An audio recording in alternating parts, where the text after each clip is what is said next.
राधे राधे। आज हम मासिक शिवरात्रि की व्रत कथा कहेंगे। पौराणिक कथा के अनुसार चित्रभानु एक शिकारी था। वह जानवरों की हत्या कर अपना परिवार चलाता था। एक साहूकार से कर्जा लिया था तो चुका नहीं पा रहा था, तो साहूकार ने चित्रभानु को बंदी बना लिया और उसे शिव मठ में बंद कर दिया। उस दिन शिवरात्रि थी। ध्यान मग्न होकर शिव संबंधी धार्मिक बातें वह सुनता रहा। व्रत कथा भी सुनी। शाम को साहूकार ने उसे बुलाया और ऋण लौटाने की बात कही तो वह वचन दिया, तो उसे साहूकार ने छोड़ दिया और वह शिकार के लिए गया और बहुत दूर निकल गया था। रात हो गई थी तो वह बेल के पेड़ पर चढ़ गया और रात बीतने का इंतजार करने लगा। बिल्व वृक्ष के नीचे शिवलिंग था जो बिल्व पत्रों से ढका था। शिकारी को पता न चला। पड़ाव बनाने के लिए वो टहनी तोड़ता और शिवलिंग पर गिर जाती। इस प्रकार उस दिन वह भूखा था तो व्रत समान हो गया था। एक पहर रात्रि बीत गई तो वहाँ से एक गर्भिणी हिरणी तालाब पर पानी पीने पहुंची। उसने उसे देखा तो बाण साधने लगा। हिरणी ने कहा कि मैं बच्चे को जन्म देने वाली हूँ, तुम दो ही जीव की हत्या ना करो। मेरा बच्चा हो जाए तो मैं आ जाऊंगी, तब मुझे मार देना। शिकारी मान गया। अब अनजाने में जो टहनी गिरी वह प्रथम पहर का पूजन हो गया। कुछ देर बाद एक हिरणी और निकली।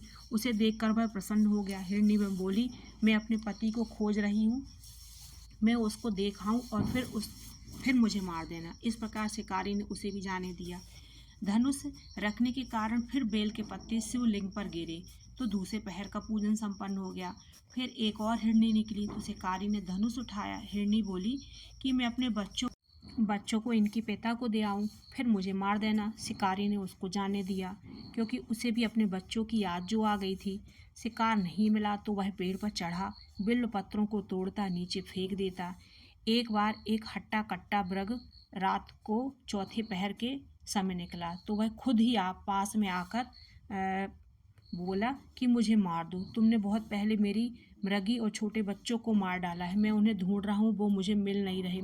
अवश्य तुमने ही मारा होगा। नहीं, मैंने उनको नहीं मारा, मैंने उनको जिंदा छोड़ दिया हूँ। तो मृग बोला कि जब तुमने उनको जिंदा छोड़ दिया है तो मैं उनको मिलाऊं तो तुम मुझे भी जिंदा छोड़ दो। तो उन्होंने शिकारी ने उस मृग को भी जीवन दान दे दिया और बोला कि मैं अपने उन सभी बच्चों को और अपनी पत्नी को देखाऊं और मैं उनको देखकर वापस आ जाऊंगा। तो शिकारी ने उसको भी जाने दिया। इस प्रकार रात के 4 पहर बेलपत्र फेंकने अनजाने में ही शिव पूजा संपन्न हो गई और उसे परिणाम मिला। उसका हिंसक हृदय निर्मल हो गया, उसे शक्ति का एहसास हुआ। सभी मृग आए और बोले मुझे मार दो। यह सुनकर शिकारी को ग्लानि हुई। अनजाने में शिवरात्रि के व्रत का पालन करने पर शिकारी को मोक्ष की प्राप्ति हुई। ऐसी महिमा है मासिक शिवरात्रि। राधे राधे।